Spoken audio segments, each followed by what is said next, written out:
Berjumpa lagi di channel ini para sahabat sekalian. Pada video kali ini saya ingin membahas terkait tentang pemahaman kita yang selama ini kita terima terkait tentang perempuan diciptakan dari tulang rusuk laki-laki. Dan kalau kita membaca kitab suci, memang dituliskan demikian. Lalu Tuhan Allah membuat manusia itu tidur nyenyak. Ketika ia tidur, Tuhan Allah mengambil salah satu rusuk daripadanya, lalu menutup tempat itu dengan daging. Dan dari rusuk yang diambil Tuhan Allah dari manusia itu, dibangunnyalah seorang perempuan, lalu dibawanya kepada manusia itu. Nah, jadi memang dalam perikop ini dikatakan bahwa perempuan itu diambil dari tulang rusuk si laki-laki. Nah, kemudian kita bandingkan dengan Matius 19 ayat 6. Demikianlah mereka bukan lagi dua, melainkan satu. Karena itu apa yang telah dipersatukan Allah tidak boleh diceraikan oleh manusia. Para sahabat, ketika mengamati dua teks ini, dua perikop ini, apakah para sahabat, dalam benak para sahabat itu muncul pertanyaan? Nah, bagi saya sendiri muncul satu pertanyaan yang besar, ya. Pertanyaannya, benarkah perempuan itu diciptakan dari tulang rusuk laki-laki?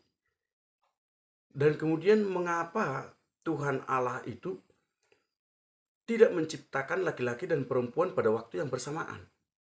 Mengapa laki-laki dulu baru kemudian perempuan?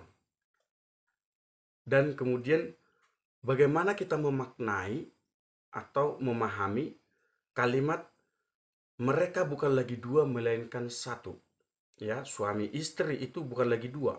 Padahal faktanya, realitasnya tetap dua gitu. Bagaimana kita memahami ini? Bagaimana kita memaknainya? Dan inilah yang akan saya perdalam lewat video ini. Karena itu silakan diikuti, disimak terus sehingga kita memiliki pemahaman yang sama dalam memahami teks ini. Nah, sekali lagi pertanyaannya itu adalah, benarkah perempuan diciptakan dari tulang rusuk laki-laki? Mengapa Tuhan Allah menciptakan perempuan pada waktu yang tidak bersamaan? Dan bagaimana kita memaknai bukan lagi dua melainkan satu? Kalau kita membaca Kejadian 2 ayat 18, di sana dituliskan, Tuhan Allah berfirman, "Tidak baik kalau manusia itu seorang diri saja. Aku akan menjadikan penolong," ya, dalam bahasa Ibrani, Ezer. "Aku akan menjadikan penolong baginya yang sepadan, kenekdo, dengan dia." Jadi setelah Allah berkata demikian, Allah menciptakan segala binatang dan membawanya kepada Adam. Tetapi dari semua binatang yang diciptakan oleh Allah ini, tidak ada satu binatang pun yang menjadi penolong bagi Adam. Tidak ada satu binatang pun yang sepadan dengan Adam. Nah, inilah sebabnya ternyata mengapa Allah menciptakan perempuan yang menjadi penolong dan yang sepadan. Jadi Ezer Kenekto. Tentu ini sudah menjawab pertanyaan yang kedua tadi ya, mengapa tidak pada waktu yang bersamaan? Mengapa diciptakan laki-laki baru kemudian perempuan? Ini saya kira sudah menjawab. Nah, lebih lagi kalau kita mendalami kata Ezer dalam Alkitab itu, biasanya kata Ezer ini paling banyak digunakan dalam puisi, ya, dalam bentuk puisi daripada prosa. Kata benda Ezer yaitu Ezra, berarti menolong. Dan kata Ezra ini digunakan itu untuk Allah. Jadi subjeknya itu adalah Allah. Jadi dengan demikian kata Ezer itu dipakai itu untuk menggambarkan Allah yang membantu manusia ketika sedang berada dalam situasi sulit atau dalam bahaya yang besar. Nah, bahaya besar yang mengancam hidup manusia sesuai dengan perikop 2 ayat 18 tadi itu adalah kesendirian dan kesepian. Mengapa kesendirian dan kesepian itu menjadi sesuatu yang berbahaya? Karena kesepian itu tidak baik. ya. Karena kesepian dan kesendirian itu tidak menghasilkan apa-apa. Kesendirian dan kesepian itu tidak menghasilkan buah. Maka inilah sebabnya kesepian dan kesendirian itu merupakan sesuatu yang sangat sulit atau yang sangat berbahaya. Jadi dengan menggunakan kata ezer, itu hendak diperlihatkan kepada kita bahwa manusia pertama yaitu Adam sedang berada dalam bahaya sulit, bahaya besar, situasi sulit ya. Jadi Adam berada dalam situasi sulit. Maka satu-satunya untuk menyelamatkan Adam yang sedang berada dalam situasi sulit ini, dalam bahaya yang besar ini, ialah menciptakan perempuan sebagai penolong. Maka perempuan itu diciptakan pertama-tama untuk menyelamatkan hidup Adam, supaya Adam itu tidak mati dalam kesendirian. Tidak mati dalam kesendirian. Ya, tidak mati dalam kesepian. Jadi Allah menciptakan perempuan yang sepadan, kenekdo, untuk menjadi penolong, ezer. Kita lihat di sini makna kata ezer dan juga kenekdo, ya, sangat mendalam maknanya, sangat padat makna. Kemudian hal kedua yang perlu kita ketahui mengenai tulang rusuk, yang dalam bahasa Ibrani itu diterjemahkan dengan sela. Jadi dalam kisah penciptaan ini, sela itu diterjemahkan dengan tulang rusuk. Tetapi kata sela itu memiliki arti yang sangat banyak. Jadi kalau kita melihat, membaca, mendalami kitab suci itu, ada 40 kali kita temukan kata sela ini. Jadi hampir semua kata sela itu diterjemahkan dengan kata sisi, ya, sisi. Kecuali dalam kisah penciptaan diterjemahkan dengan tulang rusuk. Nah, kata sela ini mengacu sekali lagi pada kata sisi, ya, baik itu sisi bangunan atau juga sisi mesbah atau tabut perjanjian. Bandingkan Keluaran 25 ayat 12, Keluaran 26 ayat 20, kemudian ayat 26, 1 Raja-Raja 6 ayat 34.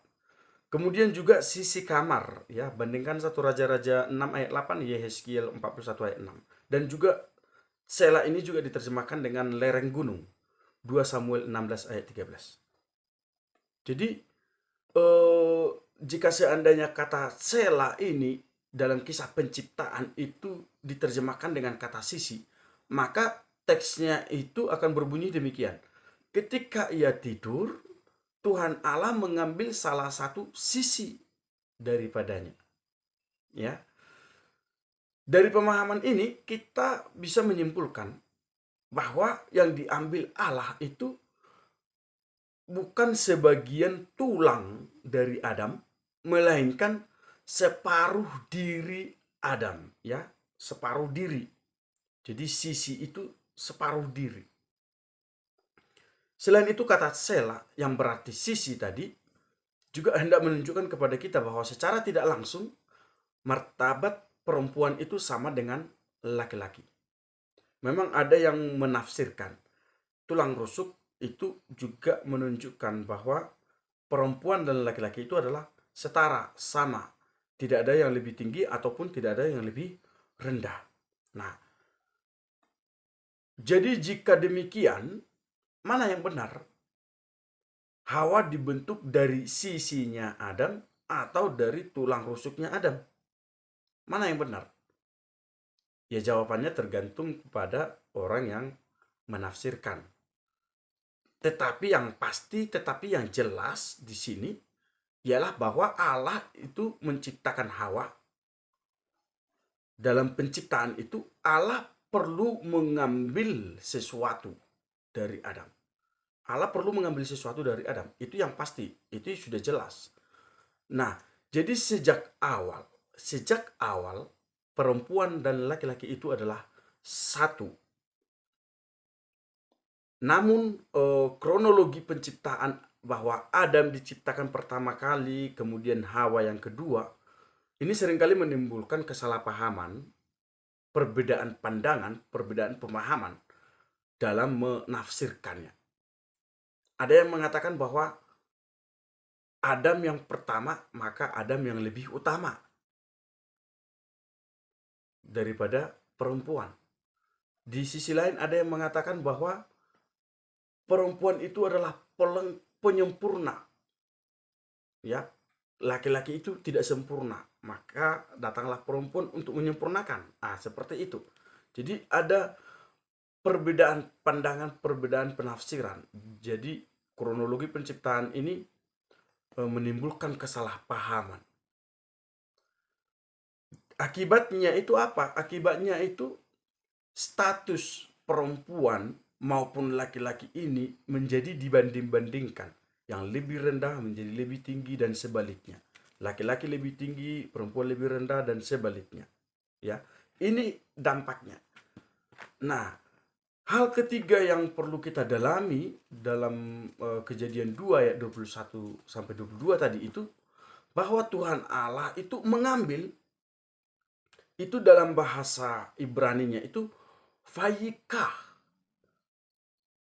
Fayikah, mengambil salah satu dari padanya. Kata fayikah ini kalau diterjemahkan bulat-bulat ke dalam bahasa Indonesia itu sebenarnya bukan hanya sekedar mengambil begitu aja, tetapi membedah, melukai. Ya, seperti seorang dokter yang melakukan pembedahan, operasi. Jadi ada satu tindakan dari Allah yang berkonotasi operasi atau pembedahan. Dan ini tentu sangat menyakitkan, ya kan? Itu menyakitkan.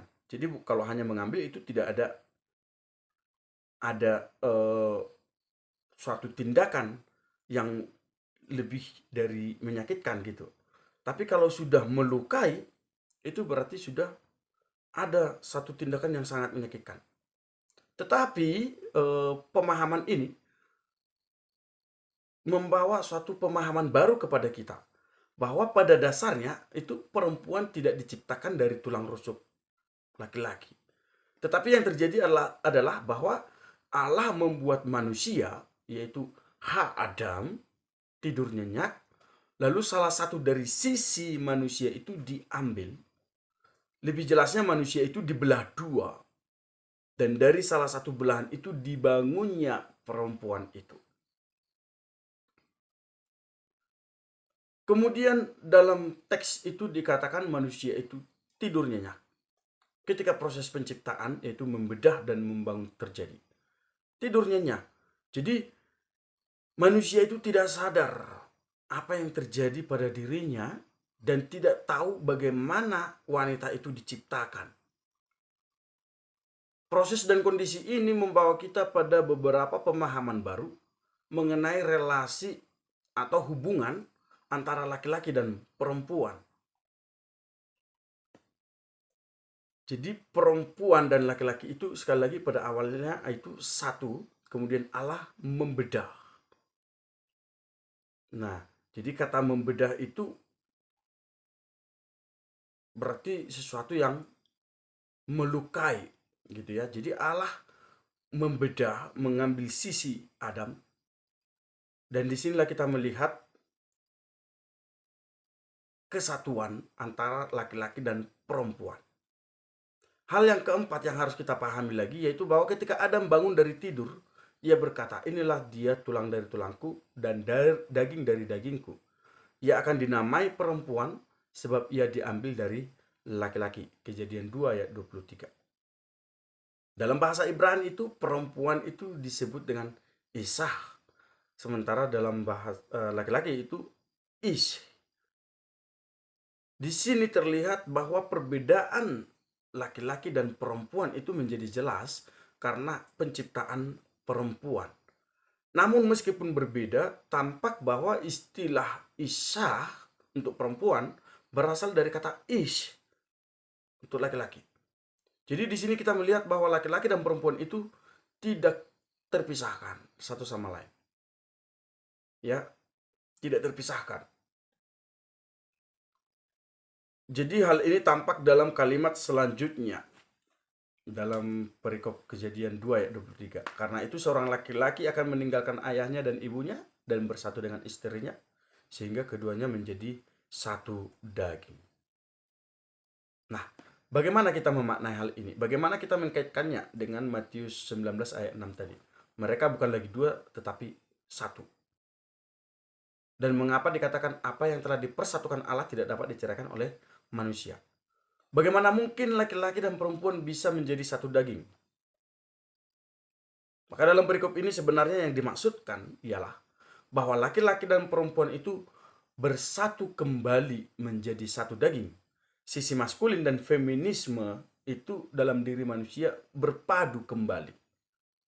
Ketika sisi maskulin dan feminisme ini berpadu, disinilah tercapai yang namanya kepenuhan diri manusia, ya. Kemudian dalam kisah ini juga seks itu tidak ada kaitannya sama sekali dengan keturunan, kelahiran anak. Sebaliknya, seks itu adalah tanda keterkaitan asali, tanda kepenuhan diri manusia antara laki-laki dan perempuan yang diciptakan darinya, sehingga laki-laki dan perempuan itu sungguh-sungguh saling terikat satu sama lain. Maka apa yang bisa kita maknai? Pertama, laki-laki dan perempuan itu pada dasarnya merupakan setengah dari manusia pertama, Adam. Di sini ada kesetaraan yang bukan hanya sekedar diperjuangkan, melainkan kodrat. Ya, kodrat pria dan wanita sejak awal mula. Pria hanya setengah manusia, demikian juga wanita. Maka yang satu itu tidak lebih dari yang lain. Karenanya bahasa Ibraninya itu adalah ish untuk laki-laki dan isyah itu untuk perempuan. Nah, kedua, kesempurnaan seorang laki-laki sebagai pribadi hanya bisa terjadi kalau ada perempuan. Dan demikian juga sebaliknya. Mengapa? Karena baik pria maupun wanita hanya membawa setengah pribadi Adam. Tanpa yang satu, yang lain tidak lengkap. Bersatunya pria dan wanita dalam sebuah perkawinan ini adalah ibarat menemukan sebagian diriku yang hilang. Nah, inilah sebabnya dikatakan pria akan meninggalkan orang tuanya dan bersatu dengan istrinya. Mereka bukan lagi dua, melainkan satu. Kemudian hal ketiga, bahwa proses terjadinya dua pribadi dari satu Adam yang merupakan karya Allah ini tidak diketahui baik oleh laki-laki karena ia tertidur maupun oleh perempuan karena ia diciptakan. Ketidaktahuan akan bagaimana asal-usul masing-masing ini menjadi sebuah gerakan untuk saling memberitahu, saling terbuka satu sama lain, terlebih atas kekurangan masing-masing. Saling berkomunikasi dan tidak menutup-nutupi, dan kemudian saling mengajar antar keduanya. Ketidakjujuran, ketidakterbukaan, merasa diri sudah lebih tahu, lebih hebat, inilah yang merusak hubungan relasi pria dan wanita. Inilah yang merusak perkawinan. Ya, inilah yang merusak. Maka sangat dibutuhkan keterbukaan, kejujuran, komunikasi, saling mengajari, saling memberitahu agar tercapai yang namanya keutuhan pribadi manusia itu sendiri. Dan saya kira ini cukup jelas kepada kita semua bagaimana kita akhirnya memiliki pemahaman terkait tentang perempuan dan laki-laki yang diciptakan oleh Allah. Semoga mampu memperkuat pemahaman kita, memperkaya pemahaman kita, khususnya bagi kita yang sudah menikah, laki-laki dan perempuan, ya, semakin menemukan keutuhan diri kita lewat pasangan hidup kita masing-masing. Berkat Tuhan berlimpah untuk kita semua.